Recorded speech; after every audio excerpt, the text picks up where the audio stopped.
உறவுகளுக்கு வணக்கம். இங்கே பாருங்கள், இந்த ரோடு வந்து இப்போ புதிதாக போட்டிருக்காங்க. இது என்னென்னா, இந்த ரோடு வேலை நடக்கும்போது ஜேசிபி வச்சு வேலை செய்வாங்கள்ல, அந்த இயந்திரத்தை வச்சு வேலை செய்வாங்கள்ல, அப்படி வேலை செய்யும்போது பார்த்திங்கன்னா, இந்த குழி தோண்டும்போது பாருங்கள், இந்த மரத்தை தோண்டி அப்படியே கீழே போட்டாங்க. மண் அள்ளும்போது இந்த மரம் அப்படியே கீழே விழுந்துட்டுருக்கு. அதை அப்படியே விட்டுருக்காங்க. இது கிட்டத்தட்ட ஒரு மாதமாக அந்த மரம் இருக்குது, ஆனால் உயிரோடு தான் இருக்குது.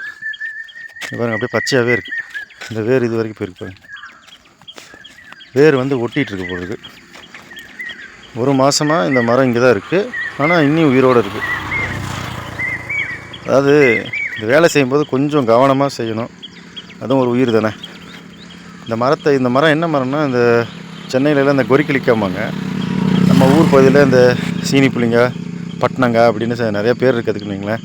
இந்த புளியங்காய் மாதிரியே இருக்கும், அது நல்ல துவர்ப்பாக இருக்கும். இந்த மரம்லாம் அழிஞ்சிட்டு வர மரம். இதை போய் இப்படி எடுத்து விட்டு, இது என்ன பண்ணுறதுன்னு தெரில. இதை எடுத்து ஒருவேளை நம்ம தோப்பில் வச்சோம்னா உயிரோடு வருமா, இல்லை இதே இடத்துல குழி தோண்டி வைக்கலாமா, நமக்கு எதுவும் தெரியல. என்ன பண்ணலான்னு சொல்லுங்கள். கண்டிப்பாக இந்த மரத்தை விடக்கூடாது. ஏன்னா இவ்வளோ நாளாக உயிரோடு இருக்குல்ல, கண்டிப்பாக விடக்கூடாது. ஏதாவது ஒன்று பண்ணணும். பார்ப்போம். நன்றி.